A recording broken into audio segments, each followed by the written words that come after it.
Shalom, apa kabar? Luar biasa baik, puji Tuhan. Sehat saudara? Sehat ya, puji Tuhan ya. Kita sudah masuk di akhir November.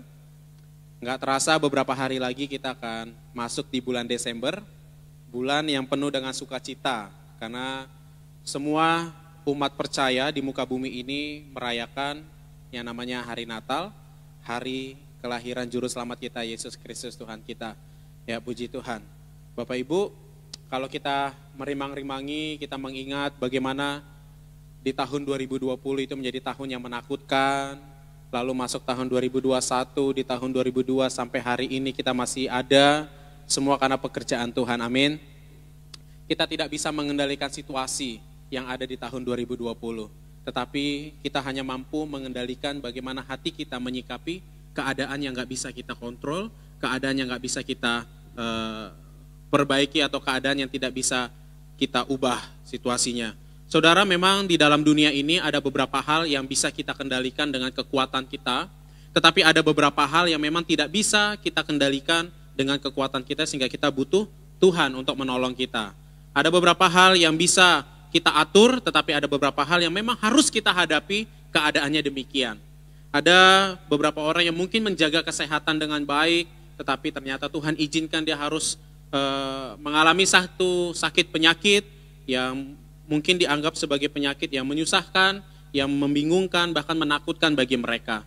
Sebab itu di tengah situasi yang tidak bisa kita kendalikan, di tengah situasi yang tidak bisa kita atur, di tengah situasi yang memang diperhadapkan kepada kita dan kita harus menghadapinya, bagaimanakah sikap kita sebagai orang-orang kudus, orang-orang percaya, umat kepemilikan Allah di dalam menyikapi hal yang demikian? Apakah kita harus bersungut-sungut dengan situasi yang buruk? Atau mungkin kita meminta kepada Tuhan hanya yang baik-baiknya aja, tetapi ketika Tuhan izinkan hal yang buruk, lalu kita mengeluh kepada Tuhan dan kita marah sama Tuhan? Padahal kita tahu bahwa segala sesuatu yang terjadi, entah itu baik atau buruk, Tuhan sudah atur semua dalam hidup kita. Sebab itu kita mari belajar di dalam suratan Filipi, dari firman Tuhan, bagaimana Rasul Paulus memberikan satu nasihat kepada umat atau jemaat yang ada di kota Filipi, bahwa segala sesuatu yang terjadi, kita sebagai orang kepunyaannya Tuhan harus bisa tampil beda dalam menyikapi situasi tersebut. Karena memang ada beberapa hal yang tidak bisa kita kendalikan. Di dalam Filipi 1 ayat 1 sampai 8, saya ingin memulainya dari peta Bapak Ibu. Seperti biasa saya akan menyematkan peta dalam khotbah saya. Ini adalah peta di mana perjalanan penginjilan Rasul Paulus. Kita tahu Rasul Paulus adalah rasul yang sangat aktif di dalam mengabarkan pekerjaan Injil, di dalam mengabarkan pekerjaan Tuhan. 2 minggu lalu saya bicara tentang Kolose dan dimulai dari Efesus. Rasul Paulus perjalanan misi yang kedua itu ke daerah kota Efesus, lalu dari Efesus dia lanjut untuk pergi ke Filipi. Di wilayah inilah gereja di Eropa pertama kali dibentuk, yaitu oleh Rasul Paulus di tahun 51 Masehi. Jadi surat ini ditulis oleh Paulus di dalam penjara kepada jemaat yang sudah dia dirikan di tahun 51. Suratnya ditulis di tahun 61. Jadi ada rentang 10 tahun jemaat ini sudah berdiri, gereja ini sudah ada orang-orang tua-tua yang ada di sana, artinya orang-orang yang sudah sesepuh dalam kekristenan, sudah 10 tahun menjadi orang-orang Kristen yang taat, tetapi ternyata Paulus mendapatkan kabar bahwa jemaat yang dia buka, gereja yang dia dirikan di Filipi, ternyata memiliki satu permasalahan. Dan masalahnya itu kompleks sekali, yaitu perpecahan di antara jemaat. Masalah yang terjadi di Filipi adalah perselisihan, konflik antar jemaat, antar diaken, antar pelayan di dalam gereja. Sehingga menjadi satu kebingungan bagi jemaat Kristen yang ada di sana. Mereka melihat orang yang sudah dulu Kristen kok ribut, lalu saya harus bagaimana? Ini situasi yang tidak ideal di tengah-tengah gereja. Ini situasi yang tidak seharusnya terjadi di tengah gereja. Lalu bagaimana kita menyikapi? Sehingga laporan tentang keadaan jemaat di Filipi sampailah kepada Rasul Paulus, karena pada masa itu Paulus sedang di penjara Roma. Dan dia menuliskan surat ini di akhir pemenjaraan Paulus. Kita lihat di dalam ayat yang pertama, dia mencirikan, ini Filipi pada zaman sekarang di daerah Yunani. Dari Paulus dan Timotius, hamba-hamba Kristus Yesus, Paulus dan Timotius memperkenalkan dirinya bukanlah seorang rasul yang dahsyat, rasul yang hebat, rasul yang harus dihormati, seorang hamba Tuhan yang harus disegani, tetapi dia mengatakan aku Paulus, aku Timotius adalah seorang budak dari Yesus Kristus. Nggak punya harga untuk dihormati. Kepada semua orang-orang kudus dalam Kristus Yesus di Filipi. Hai kamu orang-orang kudus yang ada di Filipi, bolehlah sedikit kamu menurunkan harkat dirimu. Janganlah terlalu egois, menganggap dirimu terlalu hebat. Supaya kamu yang adalah orang kudus bertanggung jawab untuk tidak berselisih di dalam gereja. Perselisihan yang terjadi di tengah-tengah jemaat Filipi, karena mereka merasa diri mereka jauh lebih unggul, jauh lebih hebat. Egois di dalam pelayanan tinggi sekali. Sehingga mereka saling berdebat, bersiteru satu dengan yang lain. Dan Paulus berkata, kamu tuh orang kudus. Kamu lagi yang melayani sebagai penilik jemaat. Kamu juga yang melayani sebagai seorang diaken. Kasih karunia dan damai sejahtera dari Allah harusnya tinggal dalam hidupmu. Janganlah kamu menjadi sumber perpecahan gereja. Janganlah hidupmu sebagai seorang yang sudah lebih dulu kenal Tuhan menjadi sumber dari kekacauan di gereja. Harusnya damai sejahtera itu menyertai kamu sekalian. Nah saudara, bagi jemaat yang lain yang tidak bersiteru, yang tidak berkonflik, mereka bingung harus bagaimana. Karena ini adalah situasi yang tidak ideal dan situasi yang sangat menakutkan. Bayangkan kalau gereja itu berpecah, terbelah dua, entah jadi apa gereja tersebut. Sehingga kita melihat Bapak Ibu, Rasul Paulus mengajarkan kepada jemaat Filipi, di tengah situasi yang gak baik, di tengah situasi yang tidak ideal, di tengah keadaan yang kamu harapkan tidak sesuai yang kamu mau, maka kamu perlu menyikapi dirimu sendiri. Dia berkata dalam ayat yang ketiga sampai ayat yang ke-7. Aku mengucap syukur kepada Allahku setiap kali aku mengingat kamu. Aku mengucap syukur kepada Allahku karena persekutuanmu dalam berita Injil, mulai dari hari pertama sampai sekarang ini. Memang sudahlah sepatutnya aku berpikir demikian akan kamu semua. Sebab kamu ada di dalam hatiku. Oleh karena kamu semua turut mendapat bagian dalam kasih karunia yang diberikan kepadaku, baik pada waktu aku di penjara maupun pada waktu aku membela dan meneguhkan berita Injil. Rasul Paulus menuliskan kepada jemaat di sana supaya bersyukur, padahal Rasul Paulus sendiri dalam keadaan harusnya dikasihani oleh jemaat. Dia dipenjara bukan karena berbuat jahat. Dia dipenjara karena beritakan Injil. Dia dipenjara karena membawa pekabaran berita Injil ke seluruh dunia. Tetapi dalam keadaan yang demikian, apa yang dikerjakan Paulus dianggap sebagai sebuah tindakan kriminal. Sehingga dia harus dipenjara dan ditaruh di penjara di Roma. Dia sebagai seorang tahanan seharusnya mendapat perhatian dari jemaat. Betul Bapak Ibu? Tetapi dia berkata, kamu harus bersyukur. Dia yang berkata ke jemaat harus bersyukur di tengah keadaan gereja yang gak ideal. Harus bersyukur di tengah keadaan hidupmu yang tidak sesuai dengan yang kamu harapkan. Harus bersyukur di tengah situasi yang tidak seperti yang kamu mau. Sama seperti aku, kata Paulus. Paulus tidak pernah mau dirinya di penjara. Karena selama dia ada di penjara, dia mungkin merasa pekabaran Injil, pekerjaan Injil menjadi terhambat. Karena dia ingin pergi terus supaya Tuhan semakin dikenal oleh banyak bangsa. Tetapi situasinya berbeda. Dia harus ada di penjara, menjadi seorang tahanan, menjadi seorang yang lebih terhina lagi, menjadi seorang yang tidak ada harganya lagi. Dia seorang tahanan, dianggap sebagai sampah. Tapi dia berkata kepada jemaat, bersyukurlah kepada setiap orang atau keadaan yang kamu alami. Rasul Paulus mengajarkan kepada jemaat itu, bersyukurlah kepada Tuhan setiap kali, aku bersyukur kepada Tuhan setiap kali aku mengingat akan kamu. Saudara, sering sekali begini, jangankan kita bersyukur ya, mendengar nama dari orang yang sangat kita benci aja kita malas, betul nggak? Wah, kamu gereja di mana? Gereja di RPC. Wah, di sana ada musuh saya tuh. Udahlah, saya nggak mau lah gereja di sana.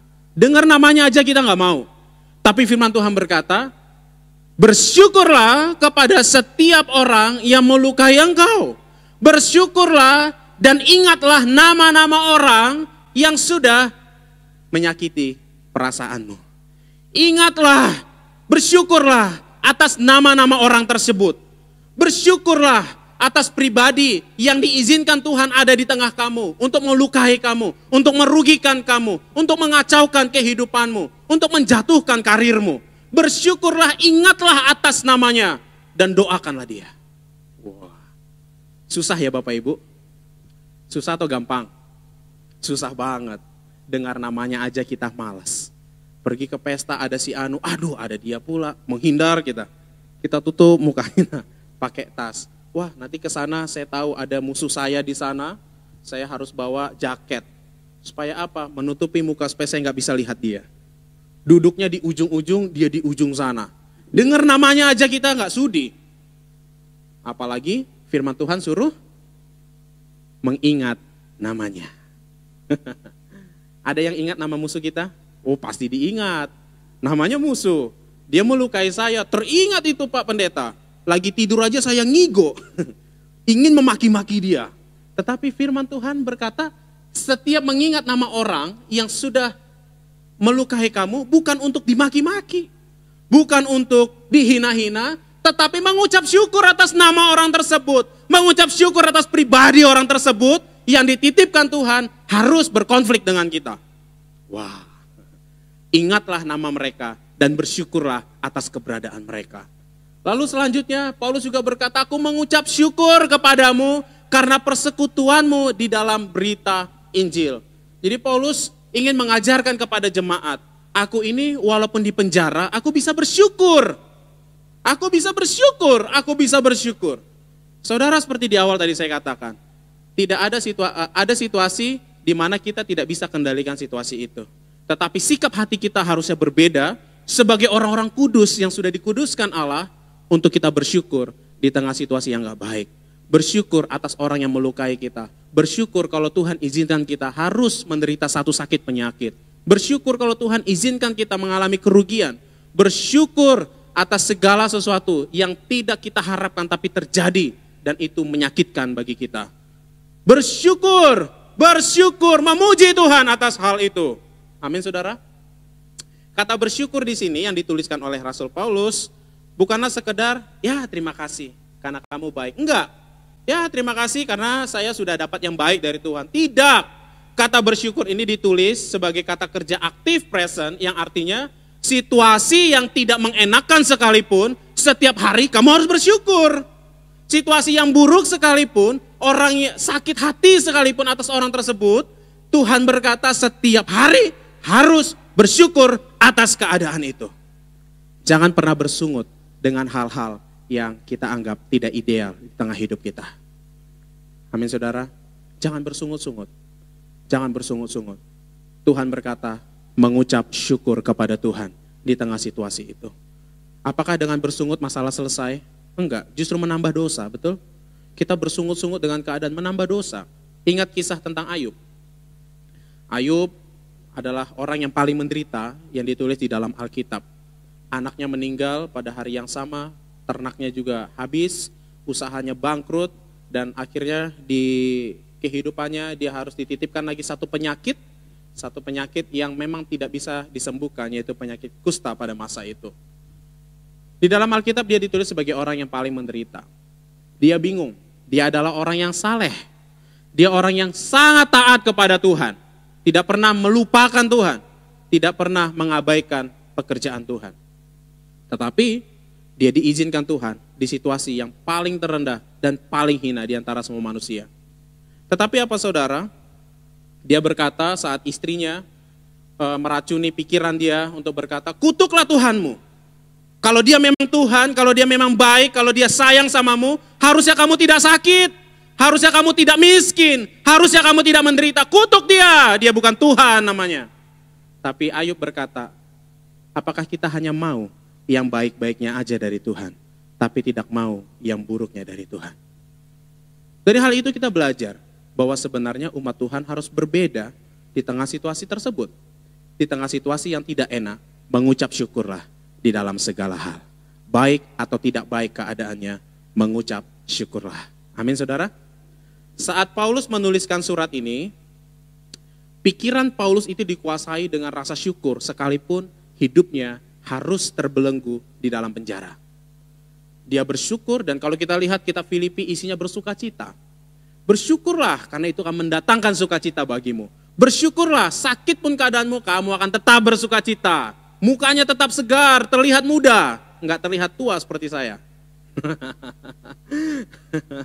Jadi firman Tuhan mencatat, tetaplah mengucap syukur di dalam segala hal.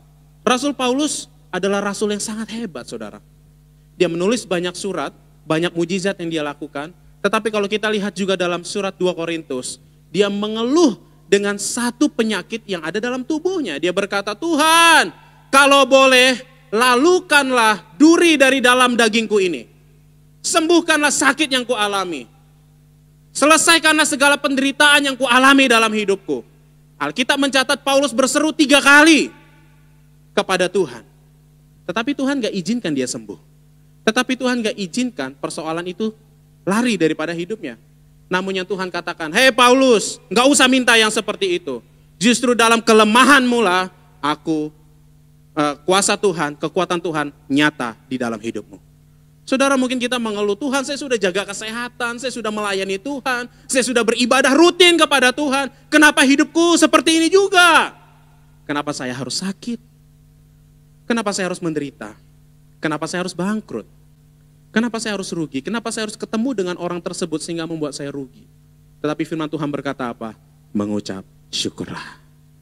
Mengucap syukurlah. Pujilah Tuhan di tengah situasi buruk sekalipun. Amin, saudara? Boleh bilang sama temannya kanan kiri, mengucap syukurlah dalam segala hal. Haleluya. Apakah kita jauh lebih hebat dari Rasul Paulus? Tidak. Kita nggak jauh lebih hebat. Dia lebih hebat justru dari kita. Tuhan pakai pekerjaan Injil itu luas sekali melalui Rasul Paulus.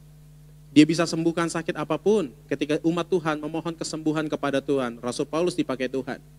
Tetapi untuk sakit yang dia alami, dia harus derita itu sampai akhir hayat hidupnya. Namun di dalam kelemahannya, kuasa Tuhan dinyatakan. Sehingga Paulus sanggup menuliskan surat ini berkata, bersyukurlah kepada Tuhan. Aku yang punya keadaan buruk sekalipun, mampu untuk mengucap syukur. Mampu untuk memuji Tuhan di tengah situasi seperti ini. Bersyukur di tengah sakit penyakit yang Tuhan izinkan. Bersyukur di tengah penderitaan yang Tuhan izinkan. Bersyukur di tengah situasi yang buruk sekalipun yang harus Tuhan izinkan ada dalam hidup kita. Mengucap syukurlah, mengucap syukurlah, mengucap syukurlah. Lalu bagaimana sikap kita di tengah situasi yang tidak ideal itu? Selanjutnya mari kita lihat. Dia tetap mengajarkan kita untuk bersyukur karena semua yang Tuhan kerjakan itu adalah baik. Ada pernah saya dengar kalau menikah itu harus ada hari baiknya. 2020 ketika saya menikah ada banyak orang bilang bahwa hari pernikahan kami adalah hari yang bisa jadi sial gitu. Tapi saya berpikir begini, Tuhan ciptakan hari Senin sampai Minggu itu tidak ada ditulis dalam Alkitab hari Senin. Maka Tuhan ciptakan semuanya sial. Ada? Pernah baca Alkitab seperti itu? Enggak. Di setiap hari Alkitab catat, itulah hari pertama. Dan Tuhan melihat semuanya baik. Sampai hari ke-7 Tuhan bilang, sungguh amat baik. Semua yang Tuhan buat dalam hidup kita itu baik. Cuman cara kita berpikir aja yang tidak sesuai dengan cara berpikirnya Tuhan. Kita anggap kalau kita sakit Tuhan jahat sama kita dan ini adalah kejahatan yang Tuhan kerjakan dalam saya. Bukan. Justru itu baik. Justru itu baik. Seperti Paulus tadi berkata, dia pengen sembuh supaya dia bisa tetap melayani pekerjaan Tuhan. Tapi Tuhan bilang apa? Dia nggak cabut penyakit itu dari tubuh Paulus atau masalah itu dari kehidupan Paulus. Supaya nyatalah kekuatan dan kuasa Tuhan di dalam kelemahannya. Ada situasi di mana Tuhan gak izinkan kita nikmati itu, saudara. Tetapi kita diajar untuk bersyukur di tengah situasi itu. Masalah saya dengan masalah Bapak Ibu Saudara pasti akan berbeda. Beda porsi.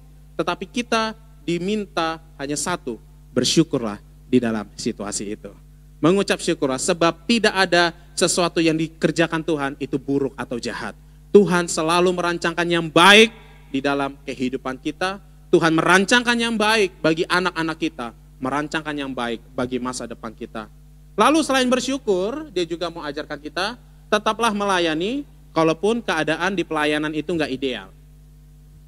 Jadi tadi di awal saya katakan, jemaat di Filipi itu ada satu masalah di sana, perpecahan sesama jemaat, perpecahan di antara beberapa pelayan. Tetapi nasihat bagi Rasul Paulus kepada jemaat di Filipi, tetaplah melayani Tuhan. Kita lihat ayatnya. Aku mengucap syukur kepada Allahku karena persekutuanmu dalam berita Injil dari hari pertama sampai sekarang ini. Ada 10 tahun jenjang. Dari Paulus dirikan gereja itu sampai Paulus tuliskan surat ini kepada mereka. Dan Paulus memuji mereka. Ternyata di tengah situasi seperti itu pun kamu tetap melayani sampai hari ini. Dan pertahankanlah kualitas yang seperti itu. Ada orang, di sini nggak ada. Di sini nggak ada. Tersinggung di pelayanan, pindah gereja. Masuk ke gereja, penerima tamu nggak senyum, pindah gereja besoknya. Pernah gitu, pernah disambut nggak senyum sama penerima tamu kita Bapak Ibu? Saya setiap masuk disenyumin terus. Dan saya lihat penerima tamu kita senyum terus ya. Jangan hanya karena hal sepele, kita tinggalkan pelayanan. Jangan karena hanya hal kecil, lalu kita tinggalkan Tuhan. Hanya karena hal kecil, kita pindah-pindah gereja. Dimanapun itu, kita akan menemukan hal yang sama. Kalau kita nggak selesaikan itu. Tetapi jelas, persekutuanmu dalam berita Injil. Baik nggak baik keadaanmu, tetaplah kerjakan pekerjaan pelayanan Tuhan. Sakit pun kita tetap melayani Tuhan. Bukan hanya kita melayani tampil di depan mimbar. Bukan hanya kita melayani harus tampil di depan jemaat yang banyak. Tetapi dengan apa yang kamu punya, supaya mendukung pelayanan, lakukanlah itu. Jemaat di Filipi adalah jemaat yang miskin. Jemaat Filipi bukan jemaat yang kaya, walaupun kota Filipi adalah kota strategis. Dan kota yang utama di zaman Roma pada masa itu. Tetapi, jemaat di sana adalah jemaat miskin. Di dalam kemiskinan mereka, mereka tampil beda. Mereka patung-patungan, kumpulkan uang yang mereka miliki untuk dibawa ke Paulus supaya membantu bagaimana dalam pemenjaraan Paulus tetap terpenuhi kebutuhannya. Mereka tetap patung-patungan, kumpulkan apa yang mereka punya supaya Rasul Paulus itu dipenuhi kebutuhan hidupnya selama di penjara. Bahkan setelah selesai dari penjara, Paulus mau pergi kemanapun, dia juga tetap punya pegangan untuk pergi melayani pemberitaan Injil. Itu kontribusi jemaat di Filipi untuk hal pemberitaan Injil. Dia kumpulkan apa yang dia bisa lakukan. Nah saudara, enggak ada alasan bagi kita sakit pun cuman pusing enggak gereja. Pusing pun enggak melayani. Kecewa dikit sama orang pindah gereja. Kecewa sedikit sama teman-teman satu gereja pindah ke tempat yang lain. Itu bukan sebuah solusi. Amin. Di dalam situasi buruk sekalipun tetaplah melayani Tuhan. Paulus berkata melayani adalah upah bagiku. Harusnya pelayanan di gereja juga menjadi hal yang kita kejar juga saudara. Bagaimana supaya orang semakin mengenal Kristus melalui kontribusi kita. Melalui keterlibatan kita dalam pemberitaan Injil. Enggak harus kita yang pergi untuk sampaikan Injil, ketok rumah. Woi kamu Kristen enggak? Oh enggak, ya udah percaya Yesus nanti kamu masuk surga. Bukan hanya begitu Bapak Ibu. Mungkin zaman dulu penginjilan seperti itu. Bawa-bawa buku, bawa traktat. Tapi sekarang enggak hanya begitu. Banyak hal yang bisa kita kerjakan di dalam rumah Tuhan, dalam pekerjaan Tuhan, supaya berita Injil itu semakin diperluas. Jangan pernah kendur semangat kita untuk melayani Tuhan, hanya karena situasi yang kita alami itu enggak ideal. Amin. Tetap melayani Tuhan, tetap kerjakan apa yang bisa kita kerjakan bagi pekerjaan Tuhan. Selanjutnya, yang terakhir. Di tengah situasi tersebut, firman Tuhan ajarkan kita, dan setiap kali aku berdoa untuk kamu semua, aku selalu berdoa dengan sukacita. Aku selalu berdoa dengan sukacita. Kata setiap kali ini diterjemahkan artinya selalu. Apapun situasinya, firman Tuhan ajarkan selalu berdoa. Tetap berdoa, jangan tinggalkan doa.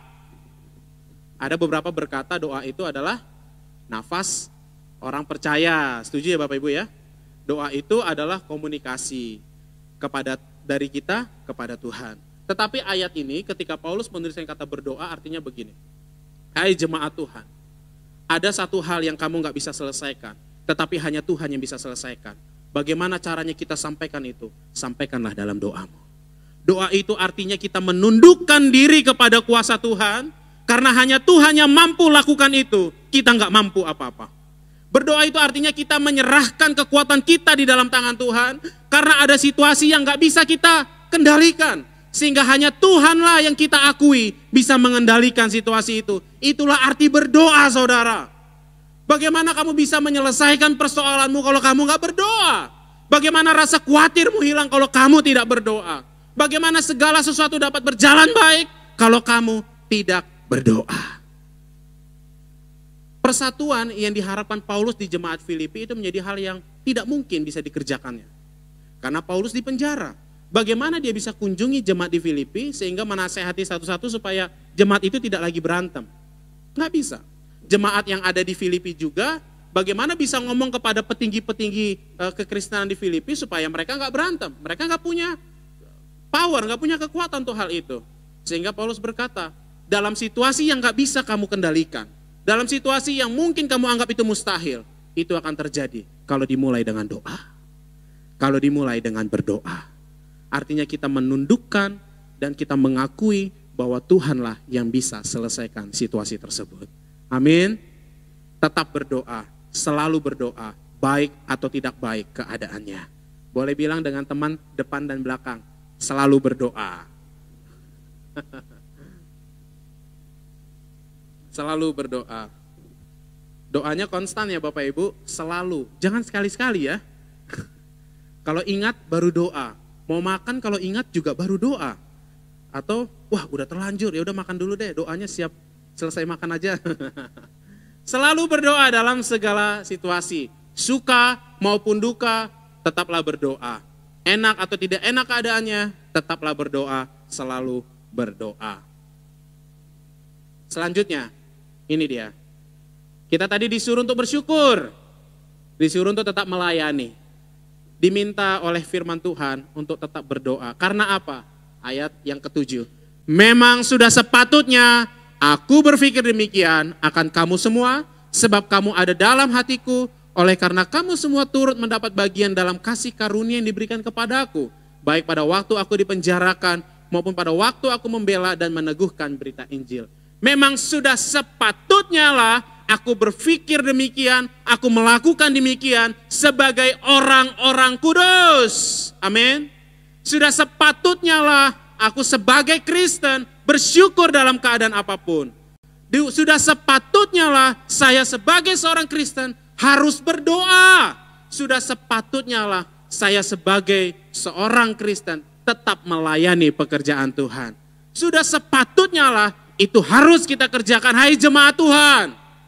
Jangan tinggalkan hal itu semuanya. Itu kewajiban dan tuntutan yang harus kita bawa di dalam hidup kita. Amin. Sudah sepatutnya lah kita bersyukur di tengah duka cita kita. Sudah sepatutnya lah kita berdoa di tengah situasi yang gak ideal. Sudah sepatutnya lah kita tetap melayani Tuhan walaupun kita dikecewakan. Karena itulah tugas kita. Sebab apa? Sebab Tuhanlah yang menjadi saksinya bagi kita. Mungkin kebaikan kita atau pelayanan kita yang kita kerjakan suatu saat pasti akan dilupakan orang. Tetapi ingat, Tuhan sebagai saksi dari apa yang kita lakukan. Dia tetap mengingat perbuatan baikmu. Dia tetap mengingat pekerjaan yang kita lakukan. Dia tetap mengingat kalau kita adalah orang-orang yang terus bersyukur, orang-orang yang terus berdoa, orang-orang yang terus berharap pada Tuhan, orang-orang yang terus melayani Tuhan. Sekalipun orang tidak lihat kebaikan kita, orang tidak ingat tentang kebaikan kita, orang tidak memperhatikan keadaan kita, tetapi Tuhan sebagai saksi yang memperhatikan kita. Mari kita baca, sebab Allah adalah saksiku betapa aku dengan kasih mesra Yesus Kristus merindukan kamu sekalian. Tuhanlah yang menjadi saksi atas apa yang kita lakukan di muka bumi ini. Amin saudara. Tetaplah bersyukur, tetaplah melayani Tuhan. Tetaplah berdoa, baik atau tidak baik keadaannya, Tuhan Yesus memberkati kita semuanya. Amin.